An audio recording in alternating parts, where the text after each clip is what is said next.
လက်ရှိမှာလူပေါင်း250လောက်ဖြစ်ပြီးတော့သေဆုံးမှုပေါင်း80ကျော်ရှိတဲ့ပြင်းထန်တဲ့ Ebola virus ပိုးကျွန်တော်မေလ18ရက်နေ့မှာ WHO ကနေပြီးတော့မှ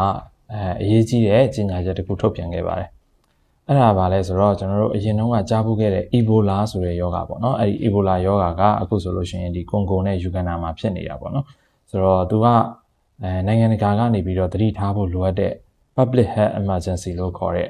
အရေးပေါ်အခြေအနေတစ်ခုဖြစ်နေပါပြီလို့သူကကြေညာချက်ထုတ်လိုက်ပါတယ်ဆိုတော့ဒီ Ebola ရောဂါဆိုတာက1986ခုနှစ်တုန်းကနော်ဒီကွန်ဂိုနိုင်ငံ Ebola မြစ်ဘေးမှာစပြီးတော့ဖြစ်ပွားခဲ့တဲ့ရောဂါမလို့သူ့ Ebola ဆိုပြီးတော့နာမည်ပေးခဲ့တာပေါ့နော်ဒီ Ebola ရောဂါကူးစက်ခံရလို့ရှိရင်ခံစားရမယ့်လက္ခဏာတွေကသူက dry face နဲ့ wet face ဆိုပြီးတော့ရှိတယ်ပထမအဆင့်ပေါ့နော် dry face မှာဆိုလို့ရှိရင်ကိုယ်ပူတွေကြီးမယ်ခေါင်းတွေကိုက်မယ်ကြွက်သားတွေနာမယ်အယိုးဆက်တွေနာမယ်လက်ချောင်းတွေနာမယ်ပေါ့နော်အဲ့ဒီကနေပြီးတော့မှ wet face ဆိုတဲ့အဆင့်ရောက်သွားတဲ့အခါကျလို့ရှိရင်ပြင်းထန်တဲ့ပြို့တာအန်တာတွေဖြစ်မယ်ဝမ်းသွားလို့ရှိရင်အရေးတွေအများကြီးသွားမယ်ဗိုက်တွေနာလာမယ်နောက်ပြီးသွားလို့ရှိရင်ခန္ဓာကိုယ်ကနေသွေးထွက်သွေးယိုတာပေါ့နော်နှာခေါင်းထဲကနေသွေးတွေယိုလာမယ်ပြီးသွားလို့ရှိရင်ဒီဝမ်းသွားလို့ရှိရင်သွေးတွေပါလာမယ်ဝမ်းမမဲကြီးတွေသွားမယ်ဒါဒီပြင်းထန်တဲ့အဆင့်ပေါ့နော်အဲ့တော့ဒီ Ebola ရောဂါကူးစက်ခံရပြီဆိုလို့ရှိရင်ကုသမှုအနေနဲ့ကြတော့သူကဒီဖြစ်လာတဲ့လက္ခဏာပေါ်မူတည်ပြီးတော့အကျော်စီတွေသွင်းတာတွေရှိမယ်အောက်ဆီဂျင်လိုအပ်ရင်အောက်ဆီဂျင်တွေပေးမယ်စသဖြင့်ပေါ့နော်အဲ့တော့ဆေးရုံမှာအထူးကြမ်းမှကုသဖို့လိုပါတယ်ဆိုတော့ကာကွယ်ဆေးမရှိဘူးလားဆိုတော့ WHO အသိအမှတ်ပြုထားတဲ့ကာကွယ်ဆေးတစ်မျိုးတော့ရှိခဲ့တယ်ဒါပေမဲ့အခုလက်ရှိဖြစ်နေတဲ့ဒီ virus ပိုးတက်ကိုတော့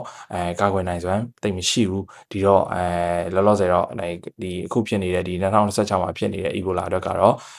ကာကွယ်ဆေးမရှိသေးဘူးပဲပြောရမှာပေါ့နော်ဆိုတော့ဒီမတိုင်ခင်2016မတိုင်ခင်တုန်းကဆိုလို့ရှင်တော့ဒီ2016တုန်းကလည်းအကြီးအကျယ်ဖြစ်ဖူးတယ်ပေါ့နော်လူပေါင်း11000ကျော်သေဆုံးမှုတယ်ပေါ့နော်အဲ့ဒါကြတော့ဒါအာဖရိကမှာဖြစ်ခဲ့တာပါအခုတစ်ခေါက်ကကြတော့ဘာလို့ဒီ WHO ကနေပြီးတော့မှအနေရရှိတယ်လို့သတ်မှတ်ရတာလဲဆိုတော့သူကဒီကွန်ဂိုနိုင်ငံကနေပြီးတော့မှတခြားနိုင်ငံယူဂန်ဒါနိုင်ငံကိုလည်းကိုယ်ဆက်ပြန့်နှံ့နေတယ်ပြီးတော့ဒီ Ebola မျိုးကွဲတွေထဲမှာမှဒီကောင်ကအပြင်းဆုံးမျိုးကွဲဖြစ်နေတယ်ပေါ့နော်အပြင်းဒီသေဆုံးမှုအမြင့်ဆုံးအပြင်းထန်ဆုံးမျိုးကွဲဖြစ်နေတဲ့အတွက်ကြောင့်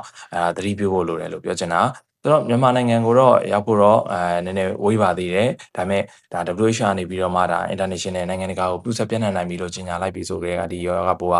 အချိန်မီရောက်လာနိုင်တယ်ပေါ့နော်ဒီတော့ပေါ်စားလို့မရအောင်သတိထားဖို့လိုတယ်ဆိုတော့အဓိကသတိထားမှာတော့ဒီ30နေကင်တွယ်တာတွေယောဂဖြစ်နေတဲ့နေမကောင်းတဲ့လူတွေကိုထိတွေ့ကင်တွယ်တဲ့အခါမှာသတိထားဖို့လိုတယ်သူရဲ့ဒီကုသမှုအမြင့်ဆုံးအခြေအနေကဘာလဲဆိုတော့ဒီယောဂဖြစ်ပြီးသားလူသေဆုံးသွားတဲ့အခါမှာဒီ virus ပိုးကအရေးအတွက်အများဆုံးပဲဒီကောင်အများဆုံးပွားသွားတာအဲ့ဒီအချိန်မှာဆိုတော့အဲ့ဒီသေဆုံးသွားတဲ့ဒီခန္ဓာကိုယ်ထိတွေ့ကင်တွယ်တဲ့လူတွေကအများဆုံးကူးစက်တယ်ပေါ့နော်ဒါလေးကတော့ကျမကြီးနဲ့ပတ်သက်ပြီးတော့အခုနောက်ဆုံး update သတင်းလေးမလို့